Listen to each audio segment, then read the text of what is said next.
ओम नमः सिद्धेभ्यः। ओम नमः सिद्धेभ्यः। ओम नमः सिद्धेभ्यः। ओम जय जय जय। नमोस्तु नमोस्तु नमोस्तु। नमो अर्यन्ताणं नमो सेद्धाणं नमो वैरियाणं नमो वज्रायाणं नमो लोये सवसाणं।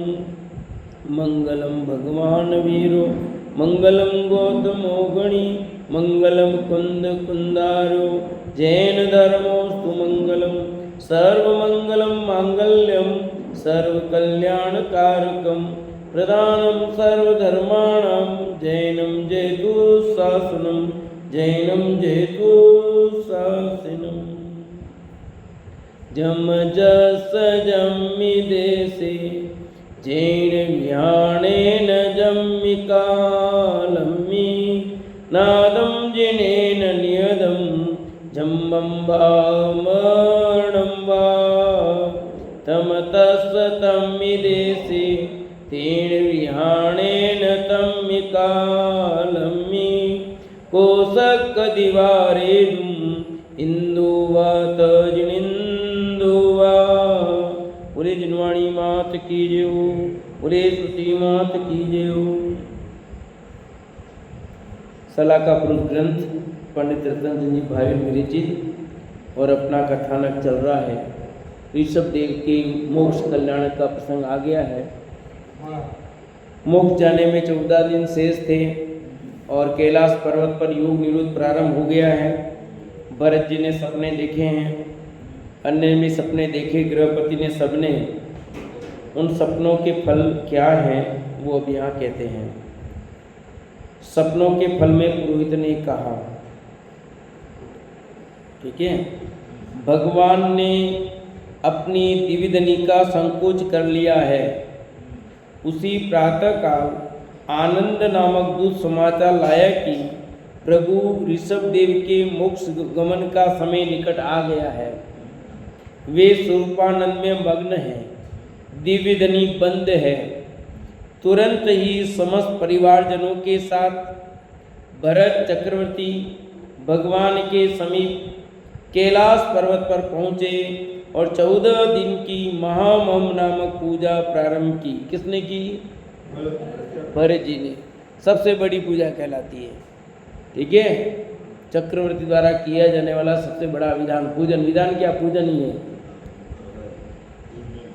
मोक्ष कल्याण। माँ कृष्णा चतुर्दशी के दिन सूर्योदय के समय भगवान ऋषभदेव पूर्व दिशा में मुख करके अनेक मुनियों सहित प्रेम का संग विराजमान हुए। सूक्ष्म क्रिया प्रतिपाती नामक तीसरे शुक्ल ध्यान द्वारा मन वचन काय तीनों युगों का निरोध करके अयोगी हो गए। अंतिम 14वें गुणस्थान में 5 लघु स्वर के उच्चारण जितने समय में चौथे विपरीत क्रिया निवृत्तिनी नामक शुक्ल ध्यान द्वारा से 4 अघाती कर्मों का क्षय करके कैलाश गिरी से मुक्त हो गए। उन्होंने अशरीरी सिद्ध पद प्राप्त कर लिया। किसने? आदिनाथ भगवान का मोक्ष हो गया। कब हुआ था आदिनाथ भगवान का मोक्ष? अमर ऐसा बताओ, आदिनाथ भगवान का मोक्ष कब हुआ? अभी बताया है। कैलाश कब हुआ? कौन सी तिथि थी और कौन सा महीना था? अभी बताया है। तो भी सुना नहीं ध्यान से। तो माँ कृष्णा चतुर्दशी, माँ कृष्णा 14, ये अंधारी में चले गए मोक्ष।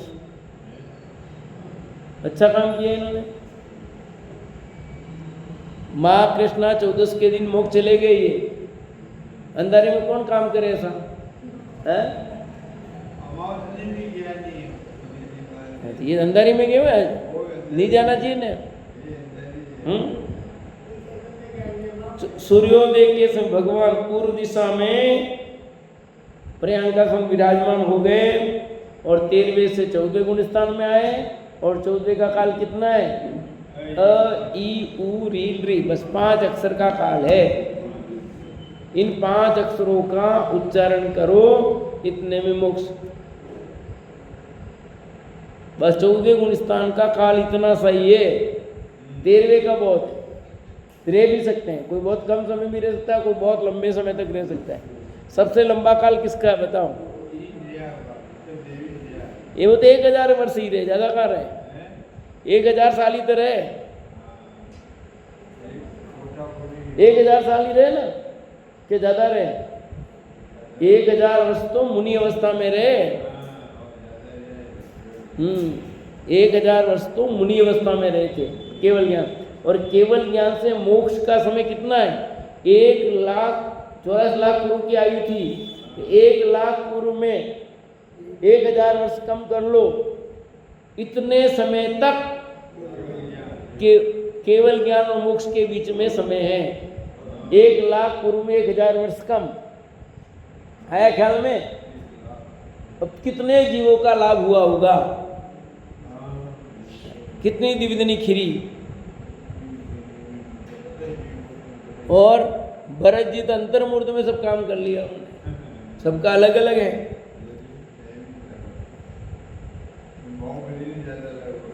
मुक्त होने का अर्थ है दुखों से, विकारों से, कर्म बंधनों से मुक्त होना। मुक्ति का मार्ग क्या पूछा था कि नहीं पूछा था? कह रहे हैं मुक्त होने का अर्थ क्या हुआ? मुंज धातु है मोक्ष में, मुंज धातु से बना मोक्ष। मुंज माने दुख, दुख से छूटना, विकारों से छूटना, कर्म बंधन से छूटना, यह है मुक्त होने का उपाय। इसे ही मोक्ष कहते हैं। मोक्ष आत्मा की अनंत आनंदमय दशा, अतीन्द्रिय सुख एवं अतीन्द्रिय ज्ञानमय दशा है। मोक्ष मतलब क्या है? मोक्ष कहाँ है बताओ? है मोक्ष का ऊपर स्थान का विशेष का नाम मोक्ष कहा जाता। सचमुच मोक्ष वहाँ नहीं, मोक्ष तो अपने यही है। क्योंकि आनंद कहाँ आएगा? अपनी आत्मा में आएगा, अपने में ही आनंद आएगा तो ही मोक्ष होना है। वो स्थान विशेष है, और स्थान से सुख नहीं होता, होता है, और स्थान से दुख भी नहीं होता। नरक में क्या है? दुख है कि नहीं? पर वही नरक में संबोधन करने गए, उनको दुख हुआ क्या? वही नरक का, ऐसा कहते नहीं, नरक का एक उद्गल परमाणु यहाँ आ जाए अभी तो हालत खराब हो जाए। परमाणु बम, कितने परमाणु बम से खतरनाक, इराक और ईरान को, इजराइल को, अमेरिका को लड़ाई करने की जरूरत ही नहीं पड़े। ये फालतू में एक खाली परमाणु यहाँ आ जाए तो हवा खिसक जाए उनकी। तब भी उसी नरक में संबोधन करने के लिए देव गए। सीता जी का जी प्रतिन्द्र जी गया कि नहीं गया? उनको कितनी तकलीफ हुई। नरक में इतनी गर्मी थी, इतनी सर्दी थी, उनको कैसी लगी बताओ? तो उन्हें निकाल गए तो अच्छा, उसने टेलीफोन लगाया था, मोबाइल किया था क्या? मोबाइल से बात की थी क्या? अरे दुख देखने नहीं, उनको संबोधन करने तो वहां गए। तो संबोधन करने गए तो तकलीफ तो पड़ेगी कि नहीं पड़ेगी? क्यों समझो, आपके घर आया, आपके घर में पंखा भी नहीं है, कूलर भी नहीं है, एसी भी नहीं है, और कड़ाके की गर्मी पड़ रही है, और मैं आऊँगा तो मुझे गर्मी लगेगी नहीं लगेगी बताओ? आपको लग रही है, परंतु उनको वहां कुछ भी नहीं हो रहा है। और जहां सिद्ध विराजमान है वहां आनंद निगोदिया जी विराजमान है, वो आनंद दुख उठा रहे हैं। उठा रहे कि नहीं उठा रहे? अरे ये भी समझ में नहीं। सो राष्ट्रपति भवन में राष्ट्रपति भी रहता है, और वहां छिपकली भी रहती है, मच्छर भी रहते हैं, और उनके बहुत सारे नौकर मनुष्य वो भी रहते हैं। राष्ट्रपति का लाभ किसको मिलता है? नौकरों को, खाना बनाने वाले को, उनकी जो बूट पॉलिश करता वो, उनके जो प्रेस करता वो, उसको सलामी किसको मिलती है?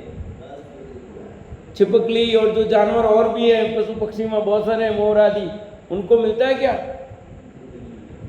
कि राष्ट्रपति भवन की छिपकली है, इसको विशेष सैल्यूट करो, ऐसा कुछ होता है क्या? नहीं होता ना। इसलिए स्थान विशेष से मतलब नहीं है। मोक्ष कहाँ है? अपन ढूंढ रहे ऊपर,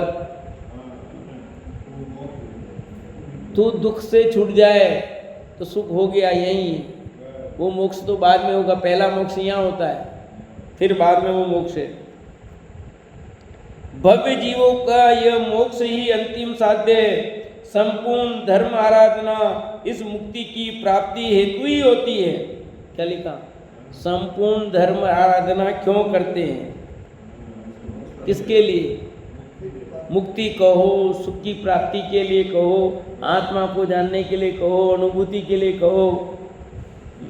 करना क्या? कितने भी शास्त्र पढ़ो, कुछ भी करो, सबका लक्ष्य क्या है? भगवान ऋषभदेव ने पुरुषार्थ का अंतिम फल प्राप्त कर लिया। 4 पुरुषार्थों में अंतिम मोक्ष पुरुषार्थ ही है। 4 पुरुषार्थ के नाम पता है? धर्म, अर्थ, काम और मोक्ष। धर्म, अर्थ, काम और मोक्ष। धर्म पहले क्यों लिखा? तो श्रीमद राजचंद्र ने लिखा कि हमारा काम, अर्थ और काम वो धर्म पूर्वक हो। व्यवहार पक्ष दोनों, व्यवहार पक्ष और निश्चय पक्ष अलग अलग खोला हमने, कि हमारा अर्थ और काम जो भी हो वो धर्मानुकूल होना चाहिए, इसलिए धर्म पहले। और अब इन तीनों से रही चौथा अपवर्ग यानी मोक्ष। तो चौथा पुरुषार्थ क्या है? मोक्ष। और निश्चय परक तो फिर अलग ही खोला उन्होंने, धर्म क्या, अर्थ क्या, काम क्या और मोक्ष क्या। काम की व्याख्या अलग है वहां पर। निश्चय परक तो उसे प्राप्त कर लेने पर उनकी संपूर्ण साधना सफल हो गई, सारा परिश्रम सफल हो गया। ये समझो, अब तक का पुरुषार्थ जो किया गया था वो क्या हो गया? पूर्ण हो गया। अब क्या होगा आगे? इंद्रों के साथ चक्रवर्ती भरत ने भगवान के मोक्ष कल्याण का महोत्सव मनाया। किसने मनाया? भरत ने महोत्सव क्यों मनाया होगा बताओ? झंझट खत्म है ना, पिताजी की झंझट खत्म है। अरे ज्ञानी थे, भरत जी भी ज्ञानी थे, इनका भी मोक्ष होना है। भले निर्वाण कल्याणक महोत्सव ही क्यों न हो, परंतु धर्मानुरागी जीवों को तो वियोग जनित दुख होता ही है। क्यों नहीं होगा? इतने समय तक दिव्यधनी का लाभ मिल रहा था, अब दिव्यधनी का लाभ बंद हो गया, चले गए तो घाटा हुआ ना। तो धर्मी जीवों को तो घाटा ही हुआ। तो ठीक है, मौसम मनाया जाता है। जैसे अपने भी मरण होने पर मृत्यु मौसम नहीं मनाते क्या? हाँ, मर जाता तो अपने भी क्या करते हैं? बैठक भी करते हैं, तीसरा भी करते हैं, 13वां भी करते हैं, सब बुलाते हैं, खाना खिलाते हैं, सब करते नहीं करते हैं? हाँ, विधान भी करते हैं, आदि जो करते नहीं करते हैं, बोलो। हाँ, उम्र हो जाए तो बैंड भी लाते हैं और 5 पकवान भी कर देते हैं। पहले होते थे बहुत, उम्र करके मरे तो ढोल बाजे फिर 5-5 पकवान करते थे, खूब बुलाते थे। हाँ, बैंड तो अभी भी लाते देखा, और 5 पकवान अभी भी होते हैं, करने वाले करते हैं, पर विशेष महत्व। आजकल क्या 100 पकवान हो गए ना, आजकल खाने की लिमिट ही खत्म हो गई। आजकल तो कितने बनते हैं पता ही नहीं लगता है, कितने खाएं कितने छोड़े ये पता नहीं लगता है। पहले तो एक ही मिठाई बनती थी तो 5 पकवान का विशेष महत्व होता था। ओ भाई, उससे 5 पकवान की विशेष महिमा होती थी कि नहीं होती थी? और आज तुम 50 बनाओ, 60 बनाओ, 70 बनाओ, कोई महिमा नहीं है, सब बनाते हो, कोई खास बात नहीं है। समझ आएगी नहीं? ऐसा है। हाँ, तीर्थंकर भगवान ऋषभदेव के मुक्त होने पर धर्मात्माओं को शोक होना स्वाभाविक था, क्योंकि तीर्थंकर भगवान ऋषभदेव का जिन्हें अभी तक दिव्यधनी द्वारा दिव्य संदेश मिल रहा था वह तो बंद हुआ ही, अब तो दर्शन भी नहीं होंगे। ये सोच कर भरत जी एवं धर्मानुरागी जीव भी दुखी हुए। इष्ट वियोग से उत्पन्न हुई और धर्म स्नेह से शोक रूपी अग्नि प्रज्वलित हुई। इतने दिनों तक तो दिव्यदनी का लाभ मिला, फिर 14 दिन भले दिव्यदनी न खिरी पर दर्शन तो मिल रहे थे, पर अब दर्शन भी नहीं मिल रहे हैं। चले गए, कोई आदमी बीमार हो जाए और बिस्तर तो कोई बात नहीं, बिस्तर में पे हैं और वो चला ही जाए तो फिर विशेष दुख होता कि नहीं होता है? कोई बात नहीं, पड़े रहते तो हम सेवा करते, कुछ भी करते, परवाह। अब तो प्रवचन नहीं करते तो कोई बात नहीं, दर्शन तो हो रहे थे, अब दर्शन भी बनोगे तो धर्म लाभ से वंचित हुए तो सामान्य रूप से खेद तो होता है, स्वाभाविक है। फिर भी मोक्ष गए तो प्रसन्नता है। हमारा होता है ना, विदाई समारोह होता है तो हम कहते हैं ना तो भाई जैसे मान लो वहाँ से इधर आ जाए तो हमें दुख इस बात का है, हम कहते हमें दुख भी है और हमें प्रसन्नता भी है। ऐसे ही बोलते हैं कि दुख इस बात का है कि हमारा इतना बढ़िया लाभ दिया तो चले जा रहे हैं, खुशी इस बात की है कि अपने घर जा रहे हैं, इस बात की खुशी भी है। ऐसे ये भी है, ये अपने घर चले गए सदा काल के लिए, अनंत काल के लिए, इसलिए हमें प्रसन्नता है तो मौसम मना रहे हैं और हमको लाभ नहीं मिलेगा इसलिए हमें दुख भी है। समझिए ही तो जैसे विदाई समारोह करते कि नहीं करते हमारे, क्यों? आपने तो लाभ लिया ही विदाई समारोह का है? तो रिटायरमेंट होता तब भी मनाते कि नहीं मनाते? मनाया कि नहीं मनाया? खाना वाना भी किया, क्यों रोशन जी भाई साहब? विदाई समारोह सेवानिवृत्ति का रिटायरमेंट का खाना किया था कि नहीं किया था? अरे आपका रिटायरमेंट हुआ था ना, तो क्या बोला? एक अच्छे काम करने वाले व्यक्ति, अच्छे प्रधानाध्यापक जी हमारे बीच जा रहे, इस बात का दुख है, परंतु अब ये सदा अपने परिवार के साथ रहेंगे, साथ में इस बात की खुशी भी है। तो ऐसे ये भी यही कहानी है कि सदा अपने अनंत गुण रूप परिवार के साथ में रहेंगे, सिद्धों के परिवार में रहेंगे साथ में, इस बात का खुशी है। तो मौसम बनाया, सेवानिवृत्ति का मौसम बनाया नहीं? आपने भी मनाया, उन्होंने भी मनाया, आपने भी घर पे खाना वाना या जो भी रखा और दुख भी हो रहा था। वही चीज यहाँ पर भी स्वयं समझ लो, उस दृश्य को याद करो तो आपको समझ में आ जाएगा कि क्या प्रसंग बना होगा। और फिर वो 3 लोग के नाथ हैं, अपन तो कुछ भी नहीं है, पर एक अच्छा कार्यकर्ता हो, बढ़िया काम करने वाला हो, वो व्यक्ति वहां से जाता है तो लोगों को दुख तो होता ही है, पर कहते हैं खुशी भी, चलो इनका प्रमोशन हो गया है या घर जा रहे हैं, इस बात के हमें। तो ये सदा अनंत अनंत अनंत अनंत अनंत अनंत काल के लिए इस संसार से मुक्त हो गए। अभी कहाँ है बताएं? अभी कहाँ है आदिनाथ? सुरेंद्र भाई साहब, हाँ? सिद्धालय में किस जगह? अपने उदयपुर में है, उदयपुर में है। कैलाश पर्वत जहाँ से गए सीध में वहाँ है ना, इधर थोड़ी है कैलाश पर्वत। कौन कौन जाए कैलाश पर्वत? अभी तो पता ही नहीं, ठिकाना नहीं पड़ रहा कौन सा कैलाश पर्वत है। मर्जी है जो कैलाश पर्वत चल रहा है, अष्टापाद जाए, आदिनाथ, कोई कहता नेपाल में, कोई चीन में कह रहा है, कोई कहाँ कह रहा है, अभी कोई ठिकाना पड़ नहीं रहा। बाकी सब 2300 का ठिकाना है, एक आदिनाथ का ही ठिकाना नहीं चल रहा अभी। भगवान आदिनाथ की, हाँ जी क्या कह रहे थे? अब फिर भी मतलब एग्जैक्ट है यूं कि भाई ये समय शिखर से गए तो समय शिखर फिक्स तो है, भाई पावापुरी से गए तो पावापुरी जगह तो फिक्स है कि पावापुरी के, पर अब उनका कैलाश पर्वत इतने, कौन सा कैलाश पर्वत? कितनी दुनिया। आपका उदयपुर बदल जाता 20 वर्षों में बदल गया, तो वो कहाँ है? भगवान आदिनाथ के परिजनों एवं समस्त प्रजाजनों का दुख देखकर उन सबको इस संसार चक्र की यथार्थता का बोध कराने के लिए गंधर्व विषभसेन भृतेश को कहते हैं कि किस प्रकार यह जीव स्नेहवश अनेक भवों में साथ साथ रहते हुए जन्म मरण करता है। जैसे कि इस भव में भगवान आदिनाथ का जीव अपने इस भव के पुत्रों व मित्रों के साथ अपने पिछले पूर्व भव में किस प्रकार विचरण करता रहा, मैं उनके एवं इस भव के कुछ पुत्रों एवं मित्रों के पूर्व भव बताता हूँ। अब देखो कितने कितने भव की कहानी सुनी अपन ने, सारी सुनी नहीं सुनी, और आज चले गए।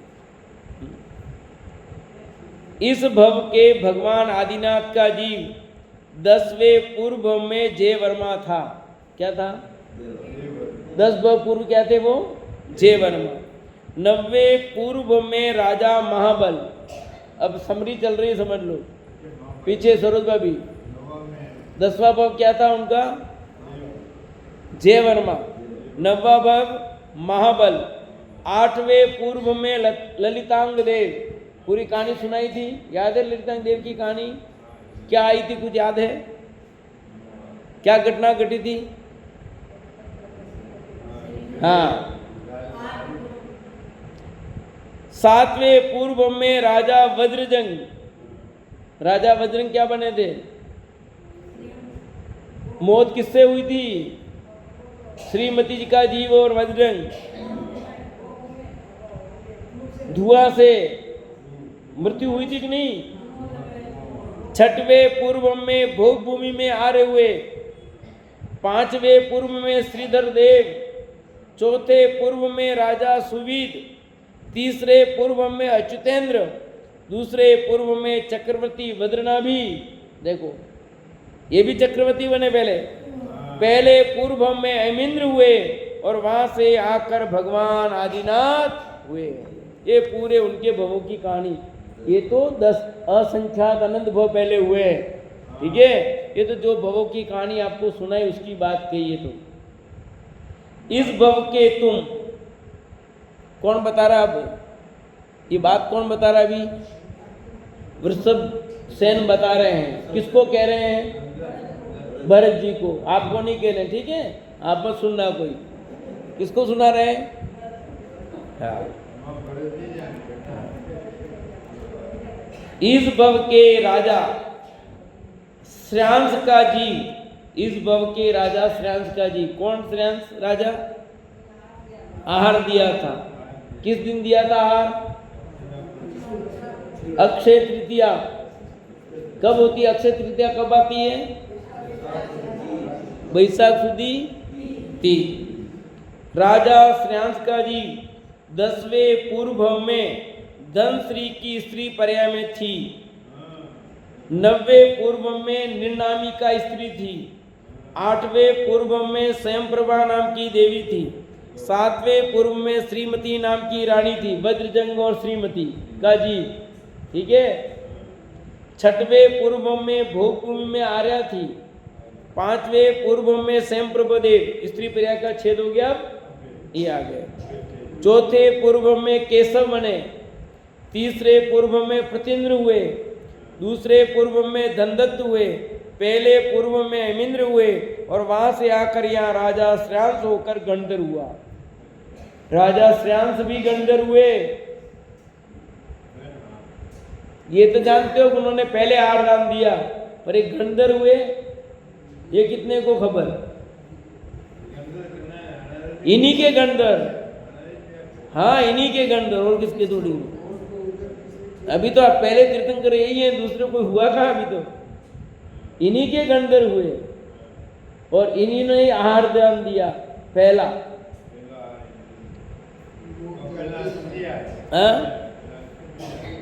स्त्री पर्याय भी छेद हुई। 5 भव तक तो स्त्री पर्याय चल रही है। इस भव के तुम यानी भरत चक्री का जीव 8वें पूर्व में राजा अतिकृत था। 7वें पूर्व में 4थे पंख प्रभा नरक का नारकी। लो कौन? भरत जी चक्रवर्ती। 6वें पूर्व में श्रादुल सिंह। देखो कैसे कैसे दशा है। 5वें पूर्व में दिवाकर देव हो गए। 4थे पूर्व में मतिवर मंत्री हुए और 3रे पूर्व में अहिमिंद्र हुए। दूसरे पूर्व में सुबाहु, पहले पूर्व में अहिमिंद्र और वहां से आकर यहाँ भरत हुए हो। कौन कह रहा है?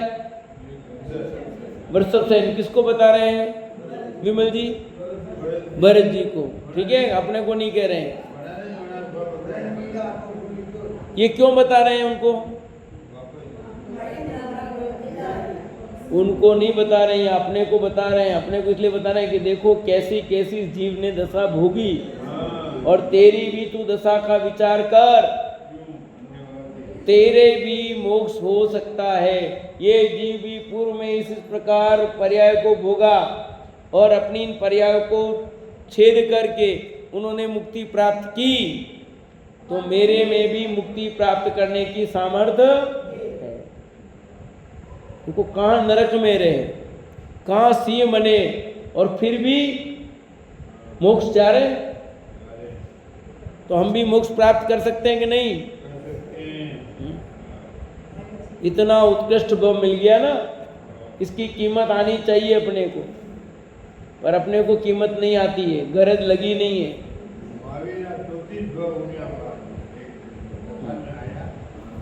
हमने तो संख्यात भव बता दिया आपको।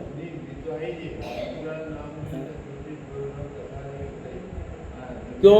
महावीर जयंती के दिन नहीं गिनाए आपको सारे भव, कहाँ से लेकर के मारीची से पहले के भव बताए थे सारे। इस भव के बाहुबली का जी, 3 जनों की बात हो गई। कौन से 3 जने हो गए? आदिनाथ हो गए, राजा श्रेयांश हो गए और भरत जी हो गए। अब बाहुबली। इस भव के बाहुबली का जीव 7वें पूर्व में राजा प्रतिवर्तन का अपराजित सेनापति हुआ। 6वें पूर्व में भोग भूमि में आर्य हुआ। 5वें पूर्व में प्रभंकर देव। 4थे पूर्व में राजा वज्रजंग का सेनापति अकंपन हुआ, वही राजा। 3रे पूर्व में अहिमिंद्र हुआ। 2रे पूर्व में महाबाहु हुआ। पहले पूर्व में अहिमिंद्र हुआ और वहां से आकर बाहुबली हुआ। हाँ 7 ही बताए। 7 जितनी कहानी बताए उसके बताए, बाकी भव तो अनंत हुए हैं सबके। मैं अर्थात ऋषभसेन का जीव, अब अपने खुद के बारे में बता रहे हैं। मैं अर्थात ऋषभसेन का जीव 7 भव पूर्व में प्रतिवर्तन राजा का मंत्री था। कौन कह रहे हैं? ऋषभसेन गणधर कह रहे हैं। 6वें पूर्व में भोग भूमि में आर्य हुआ मैं। 5वें पूर्व में कनक प्रभु देव हुआ। 4थे पूर्व में राजा वज्रजंग का पुरोहित आनंद हुआ। 3रे पूर्व में अहिमिंद्र हुआ। 2रे पूर्व में पीठ हुआ। पहले पूर्व में अहिमिंद्र हुआ और वहां से आकर यहाँ तुम्हारा भाई होकर गणधर हुआ, भरत जी के भाई ऋषभसेन। ठीक है, और ये गणधर हो गए। गणधर भी अपने घर के बनाए नहीं आदिनाथ ने। यहाँ भी परिवार तो बात था नहीं था? बोलो, परिवार तो बात तो सब जगह चलता है। अपन कह रहे हैं ये परिवारवाद कर रहे हैं कांग्रेस वाले, ये आदिनाथ के समय से परिवारवाद है। चक्रवर्ती उनका बेटा, विरोधी पक्ष का नेता उनका पोता, कामदेव भी उनका बेटा। ठीक है, पहला मोक्ष जाने वाला उनका बेटा, और नए नए धर्म चलाने वाला उनका पोता। विरोधी नेता भी वही, सब कुछ उनके। तो भैया ऐसी व्यवस्था चलती है, ये उसमें परिवारवाद की बात नहीं है। जगत की व्यवस्थाएं ऐसी ही होती है, ऑटोमेटिक होती है, कोई कुछ करता नहीं है। इस भव के तुम्हारे भाई अनंत विजय का जीव भी 7 भव पूर्व में प्रतिवर्तन राजा का पुरोहित था। 6वें पूर्व में भोग भूमि में आर्य था। 5वें पूर्व में प्रभंजन देव हुआ। 4थे पूर्व में नगर सेठ धनमित्र हुआ। 3रे पूर्व में अहिमिंद्र हुआ। 2रे पूर्व में महापीठ हुआ।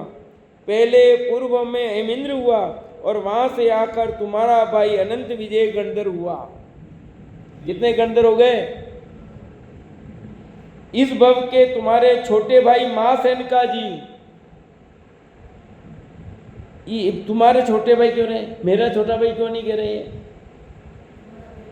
वो गंधर हो गए इसलिए नहीं कह रहे हैं, ठीक है। इसलिए भरत को समझा रहे हैं, तो भरत के हिसाब से बात चल रही है। 8वें पूर्व में उग्रसेन नाम का क्रोधी वैश्य था। 7वें पूर्व में सिंह हुआ। 6वें पूर्व में भोगभूमि में आर्य हुआ। 5वें पूर्व में चित्रांगद देव हुआ। 4थे पूर्व में राजा वरदत्त हुआ। 3रे पूर्व में अच्युतेंद्र हुआ। 2रे पूर्व में विजय हुआ। पहले पूर्व में हेमेंद्र हुआ और वहां से आकर यहाँ महासेन हुआ है। ये इससे पुनर्जन्म की सिद्धि हो रही है। क्या हो रही है कि आत्मा अनादि अनंत है, आत्मा नहीं मरता है, इस बात की भी सिद्धि हो रही है। जो लोग ये कहते हैं कि आत्मा तो इस क्रियाएं खत्म, कोई जीव अगला भव नहीं होता, पुनर्जन्म नहीं होता, तो ये सारी घटनाएं पुनर्जन्म की सिद्धि कर रही है। अर्थात आत्मा अनादि से है, अनंत काल तक रहेगा, इसकी भी सिद्धि इन कथानकों से हो रही है। हाँ, क्या करते आप? हाँ, उन्हीं की कहानी चल रही है, सारे 4 बंदर आदि सब। तुम्हारे छोटे भाई श्री सेन का जी 8वें पूर्व में हरिवाहन नाम का मानी राजा था। 7वें पूर्व में शुकर हुआ। 6वें पूर्व में भोगभूमि में आर्य हुआ। 5वें पूर्व में मणिकुंडल नामक देव हुआ। 4थे पूर्व में राजा वरसेन हुआ। 3रे पूर्व में अच्युतेंद्र हुआ और 2रे पूर्व में वैजंत हुआ। पहले पूर्व में हेमेंद्र हुआ और वहां से आकर यहाँ श्रीसेन हुआ। ठीक है, कितने भव की कहानी हो गई? 7 भव की कहानी हो रही नहीं? 7 भव का संबंध, 8 भव का संबंध, 4 पक्षी पशु, ध्यान में आ रहे नहीं आ रहे? सी हो गया, शुक्र हो गया। अब आता अगला, यहाँ गुणसेन गंधर का जीव 8वें पूर्व में मायावी सेठ नागदत्ता। 7वें पूर्व में बंदर हुआ। 6वें पूर्व में भोगभूमि में आर्य हुआ। 5वें पूर्व में मनोहर देव हुआ। 4थे पूर्व में राजा चित्रांगद हुआ। 3रे पूर्व में अच्युतेंद्र हुआ। 2रे पूर्व में जयंत हुआ। पहले पूर्व में हेमेंद्र हुआ और वहां से आकर यहाँ गुणसेन गंधर हुए। देखो, कहाँ तो बंदर, कहाँ सिंह और कहाँ शुकर, कहाँ नेवला, और आकर के एक अनुमोदना का फल देखो है। अनुमोदना ही तो की थी, आरदान की, और क्या किया था, और वहां से परिणाम पलटे और कहां से कहां हो गए बोलो। एक परिणाम आपको संसार में नीचे ले जाए और एक परिणाम आपका ऐसा हो जाए जो संसार सागर से पार उतार दे।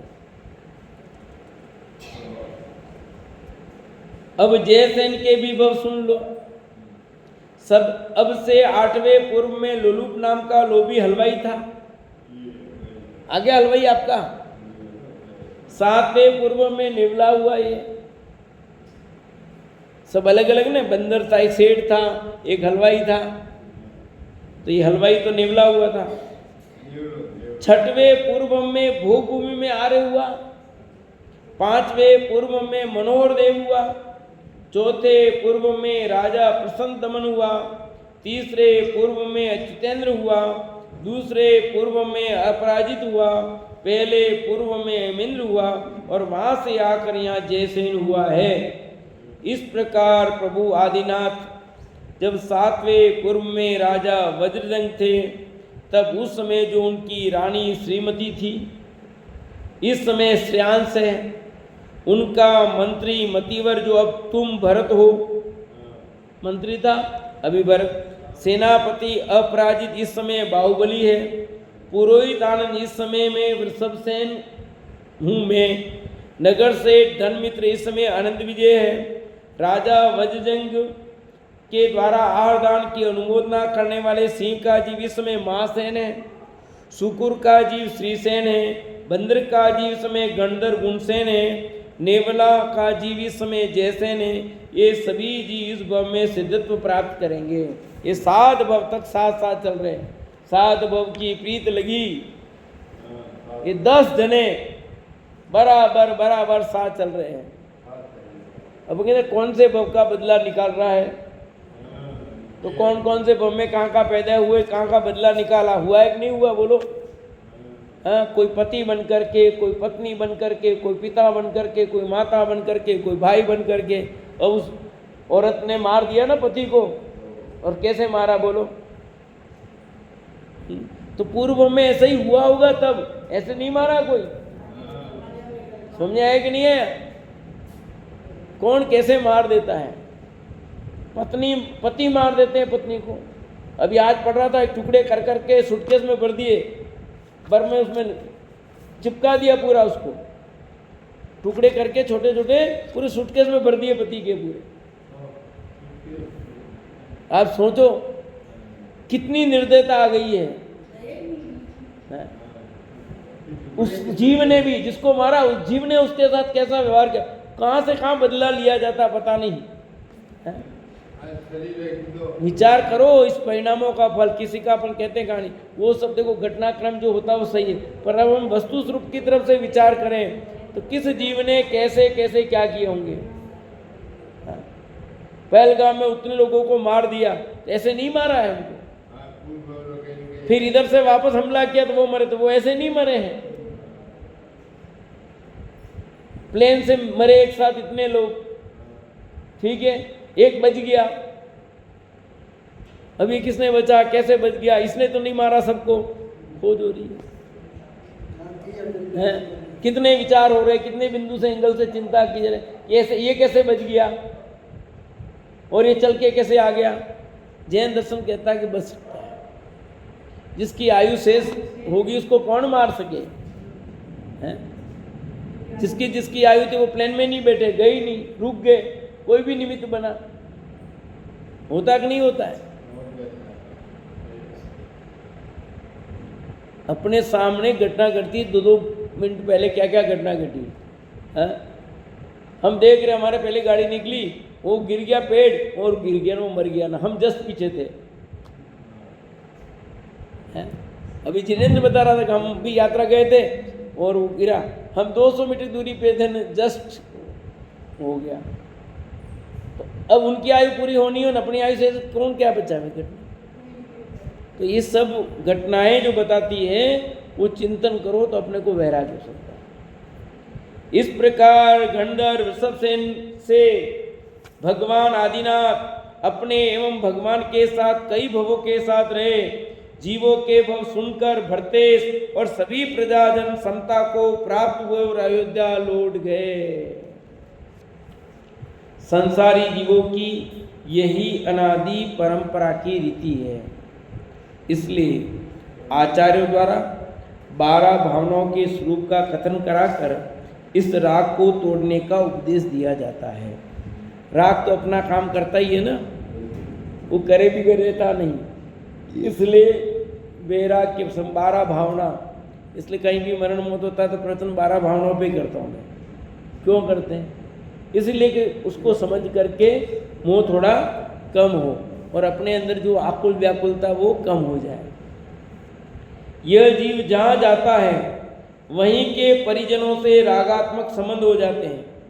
माता पिता, भाई बहनों, स्त्री पुत्र आदि जितने भी रिश्तेदार होते हैं सभी से स्नेह हो जाता है। फिर उनके वियोग में यह इष्ट वियोग जनित आर्थ ध्यान करता है ना। 4 प्रकार का आर्थ ध्यान, इष्ट वियोगज, अनिष्ट संयोगज और पीड़ा जनित, और चौथा निदान। ध्यान रहे तीर्थंकर के विरह का ध्यान शुभ आर्थ ध्यान है, अतः पुण्य बंध का कारण है, पर है तो बंद ही ना। बात इस पर जोर है। तीर्थंकर के विरह का ध्यान शुभ आर्थ ध्यान है, अतः पुण्य बंध का कारण है, पर है तो बंद ही ना। यह आर्थ ध्यान है तो संसार का ही कारण, अतः वस्तु स्वभाव को जानकर यह आत्म ध्यान छोड़ो। कौन समझा रहे हैं? वृषभ सेन। किसको समझा रहे हैं? भरत जी को, अपने को नहीं समझा रहे हैं। इस तरह हम देखते हैं कि मोक्षगामी पुरुष भी अपनी पूर्व पर्यायों में पुण्य पाप के फलों में नाना योनियों में आकर जन्मे। जब उनकी काल अवधि आई, भली होनार आने का समय आया, तो तदनुसार बुद्धि, व्यवसाय और सहायक भी वैसे ही मिलते गए। और एक दिन वह आया कि अपने अपने समय में सबको निर्वाण की प्राप्ति हो गई। काल अवधि पकती है तो सब जीव अपने अनुसार उस प्रकार कदम स्वयं हो जाएंगे। इसलिए ज़्यादा हेरा फेरी करने का विकल्प नहीं होना चाहिए। जो होना है वही हो रहा है, जो होगा वही होगा, जो होना है कोई चेंज नहीं। जो हुआ था वही हुआ है, जो होना था। जो वर्तमान में हो रहा है वही हो रहा है, जो होना है। और भविष्य में जो होगा वही होगा, जो होना है। कोई चेंजेबल नहीं है। इसलिए व्यर्थ में आकुल व्याकुल होने से कोई लाभ नहीं है। जो ऐसे महानुभाव एवं सलाहकार पुरुषों के चरित्र का पठन पाठन करेंगे, उनके आदर्श जीवन एवं उपादेय संदेशों को श्रद्धापूर्वक आचरण में लेंगे, वे भी उन्हीं की भांति अल्पकाल में सद्गति को प्राप्त करेंगे। मुक्ति कन्या उनके कंठ में माला पहना कर उनका वरण करेगी। इस प्रकार 20वां पर्व पूरा हुआ। अब आगे 21वां पर्व चलेगा, भरत जी का वैराग्य एवं प्रजा का संदेश।